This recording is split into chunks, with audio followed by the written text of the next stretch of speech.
Hey everybody, welcome back to this episode of From the Mechanics Bench. I'm really excited about this one. My guest today is none other than the man, the myth, the legend, Jerry Willows. For those of you that don't know him, you should. He's been an integral part of mountain biking, especially in the Sea to Sky corridor, mostly North Van. From what I know, he's a huge part of my riding journey. We worked together a lot back in my time at Bicycle Hub, and he really taught me a lot about what it meant to ride, to dig. And John Henry's, to ride, dig, live, love on the shore. So thank you for coming, man. Thanks for taking the time to sit down with me. I am stoked to talk about bikes and everything. It's rad. Everything bikes, man. I love it. Yeah. We spent many a night at the shop chit-chatting about bikes and what was going to happen next. And those are the good old days, right? The North Shore drama, too.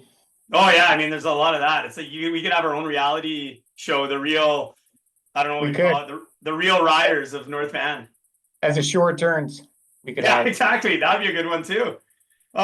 For those that don't know your story, Jerry, give me a quick snapshot. You've been on the shore, you've been riding a long time. I think you've always lived in North Van, is that correct? No, I'm a Vernon boy. Okay. I started biking on Vancouver Island mid-90s, actually. Yeah. And I moved to the Kootenays, and I rode there for a few years. Then I finally moved to the North Shore in 2020. It looks like, I think so. Yeah, right around then. Yeah. And it's been once you taste the North Shore, you just can't leave. Dude, it's like yourself, but I know I miss it all the time. Like the riding is the best in the world, and it is what it is. And that's my hot take. Anyone wants to argue about it, we can do it all day. There is no argument. I agree. Well, so and then three mountains, and Cypress is just going off right now. Totally. The builders there. I was there a couple weeks ago, and it's so good there. It's got one good trail. Seymour, the best. It is. I mean, it really is. Like hashtag don't come, but it's it is the best. And I mean, that brings us to a really interesting point to kind of start the conversation. You've been now on the shore for a long time, 24 years now, right? It kind of sounds like it's. So what's changed in your scene in your time there that you've seen from, style of trails to numbers of riders to overall community? Like what are the biggest differences, good and bad?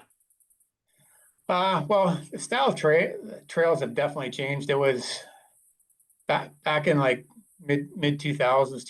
It was just all about super challenging yourself, finding the hardest stuff, tallest skinnies, and just go and find it wherever it is. Like all you do is hunt for the gnarliest stuff. Me and my friends, that's all we did every weekend. We would session GMG and circus. Yeah. Days a week, weekends we would go find out where the other trails are, the hardest trails, and just see what we can do. But now it's different. It's more, I don't know. It's not so much that as I see it, it's more just having a fun time. It's more going fast and just find out a little bit more. Is it not so much the NAR for anyways, my old self, but in general though, I think it's just more about loam seeking more than anything, really. Yeah, I mean, I would definitely agree with that. I think that's probably the push, and like everyone knows now the classic Flow Blue, right, is kind of like the hottest thing, in most riding areas. Do you pine for, like, I know for myself, like when I got to the shore, finding the old stuff that was still there, riding jerry rig for the first time, some of these trails that were like iconic in the videos, in the old North Shore Extreme videos, in the Disorder videos. Like there was something different about going to session those crazy skinnies, or like going to find how to make it even through this move that I do kind of wish was still existing in today's thing. Do you feel that? We don't really session anymore, do we? No. Like way back in the day, it would take it all day to go down the mountain, right? Because you had to session stuff. But now it's just the way the bikes are, the way the trails are. It's just bam, bam, bam. How many laps can you kind of do, right? So that's a big difference. Another big difference too is because the communities are so many more riders. For me, I don't see the community as tight. Totally. It's more fractioned. There's more, I don't know. It's just so many groups now. Before it was just sort of a lot, I don't know, everyone knew everyone. Totally. You know, we bump into people, and so that's changed, good or bad. But it And you just think like, is it clicky? Like, do you find that there is like actually like, oh yeah, yeah, it's definitely clicky on some groups for sure. Some are like super warm and inviting, but it's definitely clicky. Like yeah, you don't want to show Joe Schmo where all the goods are, right? So totally. there's definitely some safeguarding, and I think that's healthy. Yeah. No, I think that it has to happen too, right? Especially when the numbers of riders are like through the roof, It, now. Do you think that there is like a skill level that's being, I don't want to say lost, because you look at some of the not new school riders, you look at someone like Vanderhook, right? yeah. Who's crushing things, but he also started, when a lot of those stunts were still there. You look at the Gullies, the Vanderhams, the Simmons, yourself, right? They all have a skill set that part of building that skill set was the sessioning, was the different stunts. Is Yeah, that being lost in riders now when they're learning? I still think there's some sessioning kind of going on, but not to the extent of back in the day. Like, but is it lost? But I think the bikes are so good now compared to back then that really helps. Yeah. The stuff like back in the like we had such crappy bikes back then, like 69-degree head angles, and Yeah. bottom brackets were up so high, and suspension was brakes were crap. It just absolutely astounds me how we all did that back then. Like you're doing you and Stoyan doing that gap on the four switch back and from, what was that called Yeah. again? The Wardens gap. Sprint gap there on cross Yeah. country bikes. I don't know how the hell you guys could do that. But Well, like it just wouldn't have been possible. Even for me, 5 years bikes before, like the back end would have ripped off. It just would have been gone, right? It just would have yeah, obliterated. But so yeah, so the bikes have made it easier to get to do the stunts. I think not the stunts, but the hardcore riding more. yep. But I think the level of riders now, they started so young. Like I didn't start riding until I was like 25 or so. Yeah, same as Now, me. Yeah. and everyone's riding when they're 12, 13, they're getting moms to shut them up, right? So Yep. it's going to be a huge learning curve just doing that itself. So yeah, there's a bright future for quality riders for sure. Well, even looking at your little one, right? He's shredding. He's out there Yeah. in the woods. He's maintaining trails. He's doing it all already. Yeah, unfortunately, he's more into basketball and rock climbing now. He doesn't really bike, which is He'll kind come of around. he'll come. Yeah. Yeah, He's so exactly. talented. So And like, so, definitely there was a time when you first got there, that building was also prolific, but in a different way than it is now. yeah, What like got you into those like original, was it, you're chasing those hardest stunts every weekend, like you're saying. And yeah, then I yeah. look at a trail like Jerry Rig, and it's like, so was that the same thing? It's like you just saw it and you're like, okay, this has to go here, or was it like purpose built for filming, or what No, was like the I never built anything for filming, or it was just about pushing yourself back then. yep, And that trail had wall rides. I've never really did wall rides before, so pushed yep. that. Skinnies were huge at the time. So I pushed the skinnies. And some skinnies to drops, like to big-ish drops to blind takeoffs, like that Oh, I know. iconic skinny to drop to over the stump. And you had to Like know your speeds, and totally. so yeah, it was. So I just wanted to just push myself and just sort of follow sort of Danger's footsteps. And I had a lot of help with Digger as well. So full credit to him for helping me out. Totally. But I had a lot of the vision. Like Jerry Rig had the first wall ride in a forest. Yeah. And I just had a bunch of things. I just wanted to be innovative, and I still want to still be innovative out there. So Yeah, I mean, and that was iconic. I mean, that trail, and I remember the first time still to this day seeing it on film, and like it was literally like that is it. Like that is mountain biking. It was fucking yeah, cool. it was special. It was a 3-year project. So it was, and I worked graveyards just so I could work on that during the day. I would sleep till like get off work at 7, wake up at noon, and bang like 4 or 5 hours up in the Yeah. mountain there, and have a nap after dinner and go back to work kind of a Is thing. So is yeah, that something that's lost today in the mountain bike culture a little bit? Like that kind of like if that ownership around like how hard it actually is to make this all work? Yeah, I don't want to be too negative and Nancy, but it's gotten better lately, but there's still a lot of people not I want to say helping out the trails much. Yeah. There's some people who constantly ride the same trails over and over and over, the unsanctioned ones, and there could be a stick across the road or the trail or rocks or whatever, and they won't touch it ever. And that just drives me bonkers. Yeah, totally. But there's been I've seen a big resurgence of people taking ownership of the trails. So that makes me quite happy because you can't maintain them all. So Yeah, no, I mean that's special too, right? And there's a big there does seem to be like a kind of a new grasp as well for a lot of these people, because now like these big torrential rainfalls that you've been talking about, I think people now have seen in a shorter window trails just get obliterated, and then they kind of realize like, oh shit, like we need to do something, or this is just going to be gone. I think it's a lot of it's education, but even like we're getting like 100 mil a days, 200 mil a days, there's still people shuttling up to the fresh trails, and a lot of times they don't even know it's that's not a good thing. So I've done the sheriff thing, probably still do a bit of the sheriff Seymour kind of a thing. Yeah, I guess tiring but I think it's slowly coming around. So but I think more importantly it's just show respect to the trails and to the people that maintain them. That's the biggest thing, right?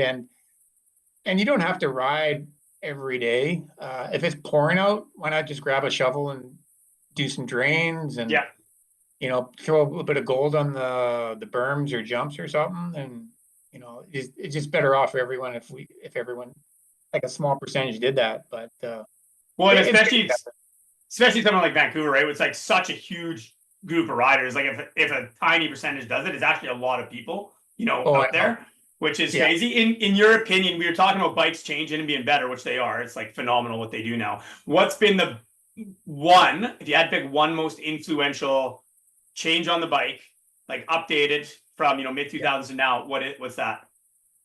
Definitely the most important thing on a bike, I think, is geometry. Yeah. And what kind of irks me with the bicycle industry is geometry is basically it's two right angles. That's all a bike is. It's two right angles, right? Yep. So it took 30 years for the bike industry to get what a seat tube angle and a head tube angle should be. Right. Like, I don't understand why it took so long. Yeah, totally. I mean, and you were a big part of some of that too, because you were testing.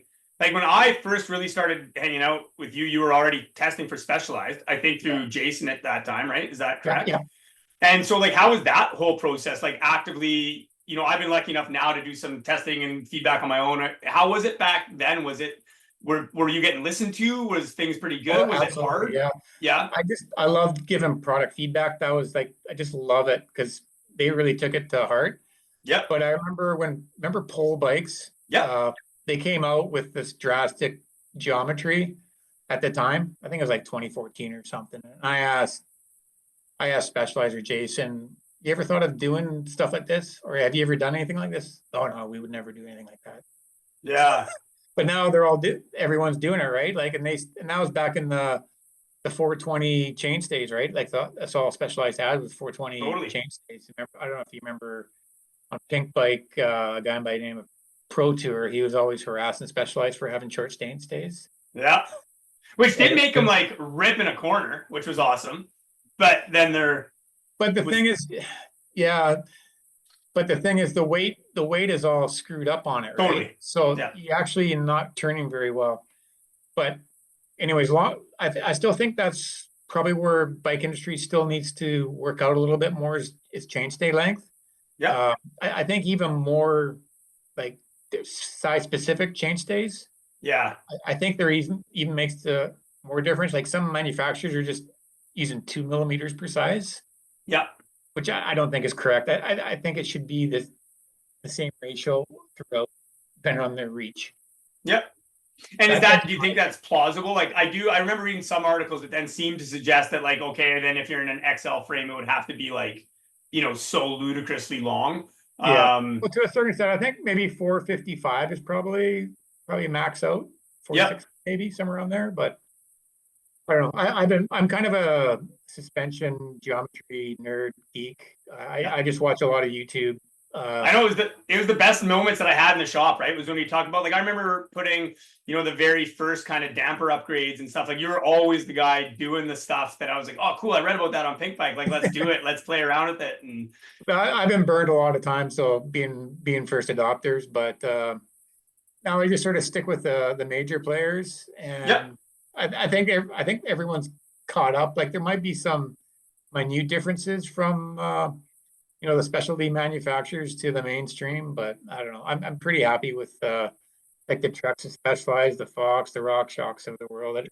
it's hard to get bad product now. You could argue that some's better or worse, but like Yeah, most of the stuff is pretty banger. Even the stuff that I like bitch about still works yeah, better than what I had 10 years ago, like easily, right? So exactly. it's hard to be super negative. And I'm pretty lucky, like obviously now owning the shop here and at Bicycle Club to have seen so much of it come through. And it is nice to be like, as a consumer, you can tell them like, if you're playing in this field, like you're getting a good product and you're going to be able to go ride a bike, which is And what you can get now for like even the bottom end stuff for like 3-4 grand is very good. totally. Like the alloy stuff is phenomenal. Sure, there's $15,000-$16,000 models, but you don't really need those. Yeah. But people always say the bikes are too expensive. But if you look at some, like, especially right now, there's so many deals, like there's 30-40% off and so many manufacturers. Yep. You can get a really decent bike right now. That's like, let's say 4 grand. That's better than anything out there that was in 2015. That was totally 10 grand. Yeah. So I think we live in good times, like bike wise. Yeah. I could be wrong, but I don't think there's too much innovation in mid-engine bikes. Yeah. E-bikes, there's lots of room for improvement, especially the batteries. Yeah. But I think geometry is fairly sorted out. Suspension, maybe a little tweaking, but I don't think there's too much. Like I think for me, I think the only area that I still do somewhat struggle with, and I know everything is driven from racing down, like that'll be the way it is kind of forever. If you're looking at an F1, it's where I do wish that in those, if we made a more of a constructor type championship, and I do wish that we could limit like how many BBs or how many shocks or how like a team could use in a year, just to help push some of the durability up. Like I know that we've been performance, but it's come at the sacrifice sometimes of weight, durability, whatever. And if you're buying a $15,000 bike, you should realize that your specialty drivetrain isn't designed to get like knocked off rocks every day. And No. But I don't think marketing sometimes tells that story very well. So I think a lot of people think they buy that bike, it's going to be like, I'll never have to put money into it. And it's like you're gonna put more money. Most expensive bikes, you got to do more maintenance, but totally, yeah. And they are sick to ride. Don't get me wrong, right? Like they're But I do think there's something to be said about like those old like Saint Dubos or those DHX 5s. Like I can still bleed today and make work like no problem. Absolutely, and yeah. Some of the new stuff you can't quite do that same level of like longevity with. But no, I think a lot of it's planned obsolescence.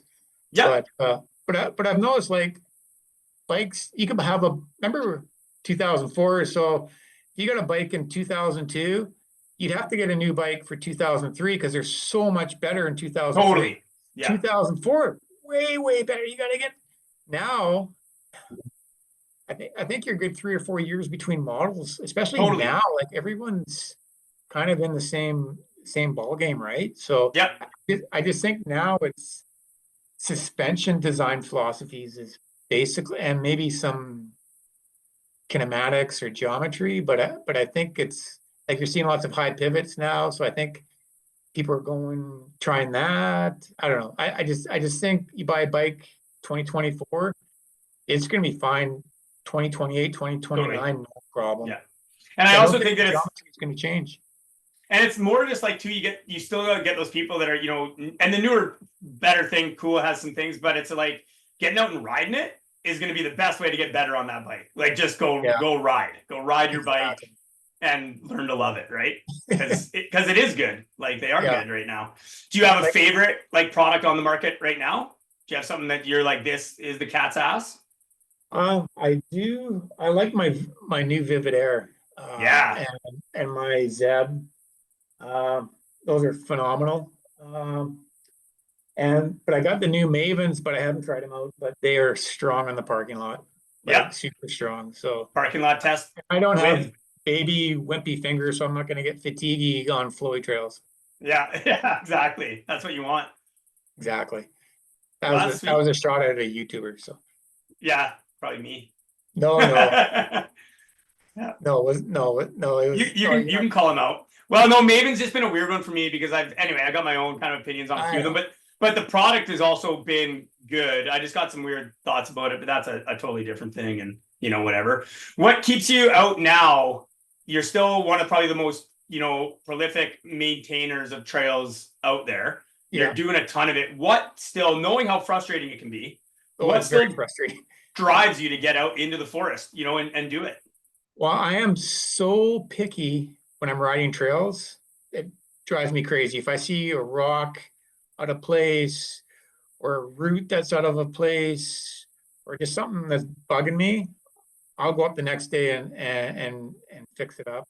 I just like to have good trails that I ride. I like to maintain, Yep. and it bugs me if they're not maintained. It just some people that doesn't phase them.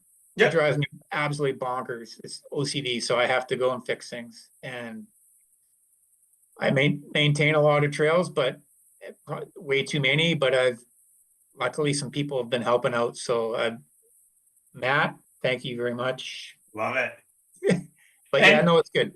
has it always been like that? Like, have you always been like, okay, fuck, that was bad. Next day I got to go fix it, or is that like have you gotten pickier as you kind of? It's definitely pickier now. Like got the set of trails are pretty much laid out. Before it was like getting there. Now they're all laid out, so it's just more of a balancing act of maintaining them. So Keeping them all and with good? all these and with all the weather that we get with huge rains, it just creates havoc on some trails. Yeah. And but I would like to put it out there if you see rocks or whatever on a trail, and if no one's cleaning it up for whatever reason, go up the next day and clean it up. Your trail builder will love you for it. Hell yeah. Well, and like you should just be doing it not only because your trail builder will love you, but it's the right thing to do. You're already Yeah, enjoying the product. Like give something back to it's what it is. karma, right? So Yeah. Yeah, totally. I mean, we run into it here too, like where it is even different. Like you think the sustainability there, is it's not great, especially when you're getting 100 mil days. But then it's like sometimes here it's like it's been plus 40 for 3 weeks straight, and it's like it only takes 30 guys one day to drag brakes down something, and it's like gone. It is obliterated. oh, I can imagine. Yeah, it's different. Yeah, But we get the summer some in the summer here. It's getting so dry now too that we can't even ride some trails because they get too loose with and totally. the rocks just pop out. You can't. It's just gross. And it's weird on the shore too. Like the traction is worse in the marblies than it is in the Oh, wet. it's the Like, worst. yeah, it's horrible. We have to hit the Duffy trails when it gets Yeah, you know. But which are also sick. luckily we got some of them. So Yeah. And then when you're so big question asked by a someone very invested person, in your opinion, e-bikers are everywhere. yeah, First of all, I'll say good, bad. What do you think? I'm indifferent. I like them, I think, but I think the technology, especially batteries, is a ways away. I Yep. just think they just add a lot of weight. The lightweight ones are not enough range. I don't know. I think the technology for the solid state technology will be a Yeah. game changer because you can charge them up super quick and they have long range. So, but yeah, I used to be super anti e-bike, Yeah. but I could see me getting there someday, but not for a while. I just like pedaling and I like the natural feel of a bike. Yeah. I think it's a different game.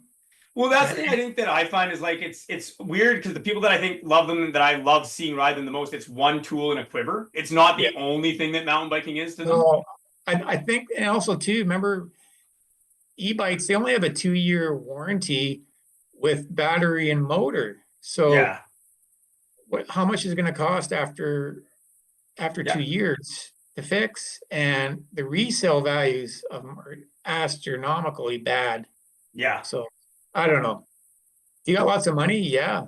But I think as a one bike, I think yeah, I just see them in the shop a lot, especially when you Yeah. mix them Yeah. with water, right?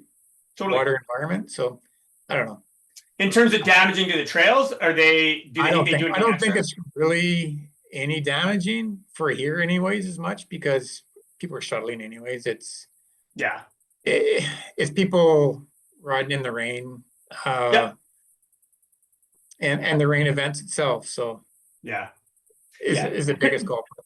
That has really changed, in your time there, like the amount of big rain days that you're getting. And Well, we used to like trails would never get harmed for rain.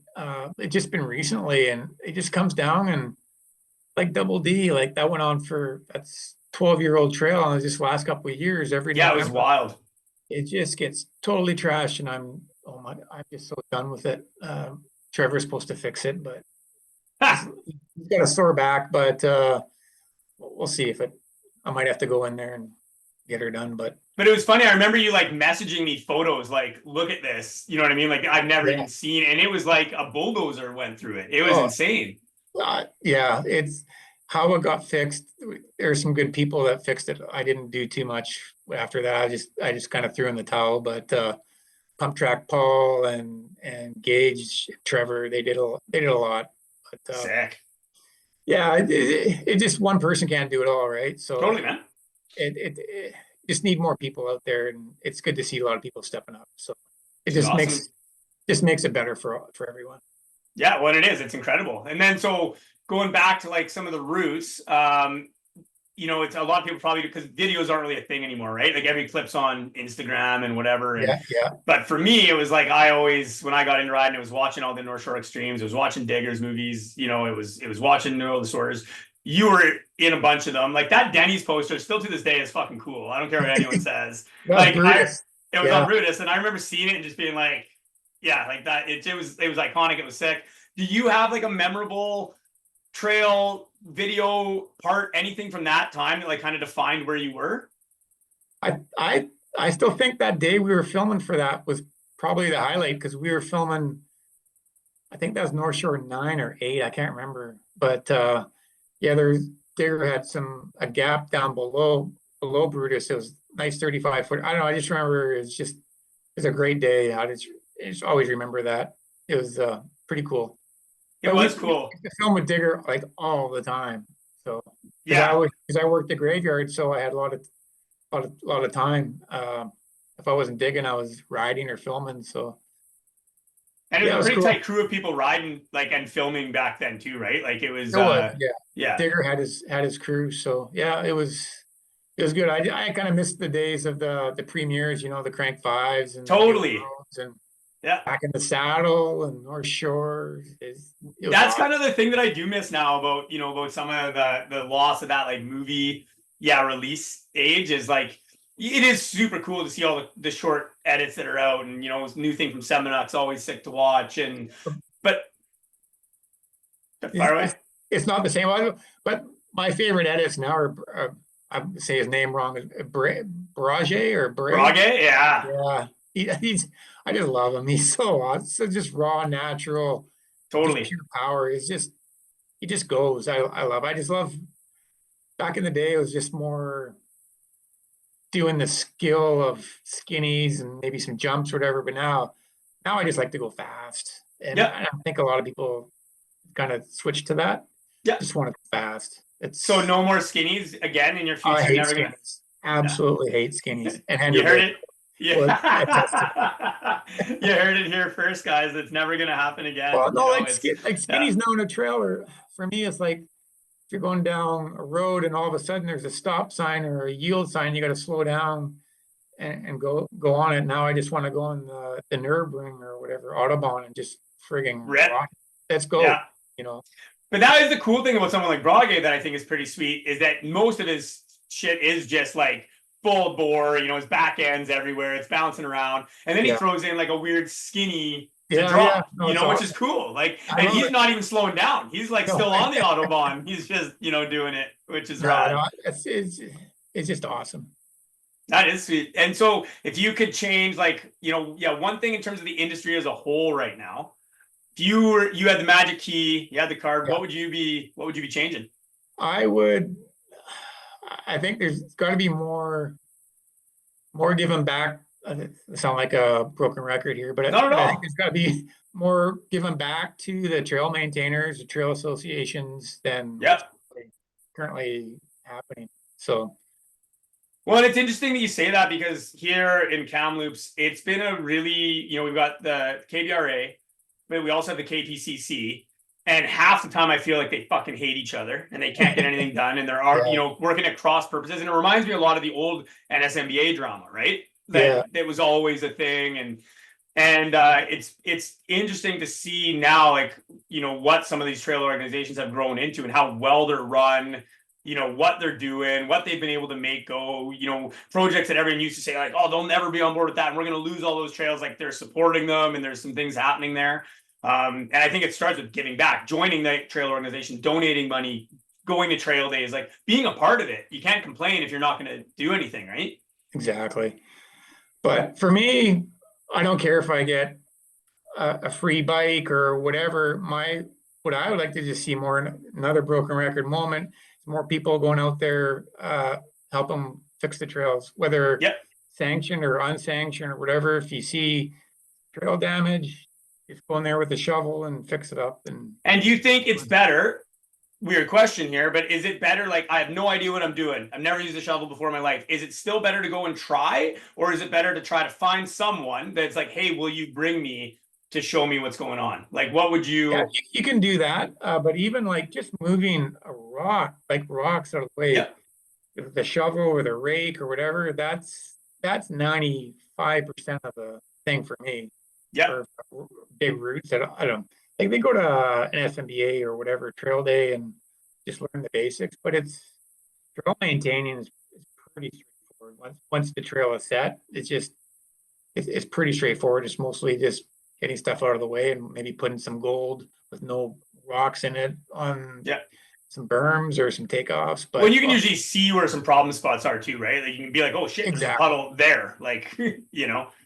But it's also good too to find out who the trail owner is or whoever maintainer to see if it's okay. But all the times, some usually kids will put something in and just leave it. yeah. They just want to make it for a quick Instagram edit and forget about it. And so, but yeah, then you got free range to, well, hopefully you can make it work. Yeah, yeah.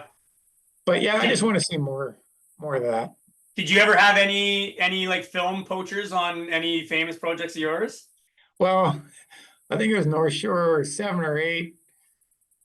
We were filming the wall ride on Jerry Rig, and I heard about Thomas and Wade coming up to film it, and talking to Digger, blah blah blah. He was kind of on the fence because he still filmed. Anyways, I went to the hardware store, bought chains and locks, and chained it all up so they couldn't film it. But we all worked it out, and I got a fork off of Wade for a really good deal. Perfect. That's how it should go, right? But I do Well, agree. if you're filming on someone's stuff and they don't, you gotta be respect. But you Totally. don't, you gotta pay a little bit. I think. I don't know. I think you're totally right, man. There a lot of work goes into it, and especially for people that are in a position to potentially be making a paycheck off of it. It's Exactly. like you're doing the work out there. The least you can do is double check, right? That things are like kosher It's and just good. it's a respect thing. Um, I'm thinking, is it better today than it was?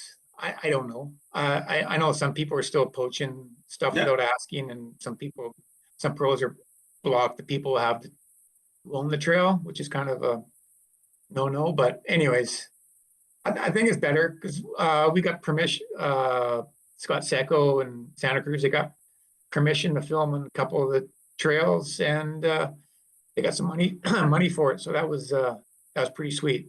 Yeah, that And is but the cool. nicest thing though is they ask for permission beforehand. Yep. That Yep. that's 99%, right? Yep.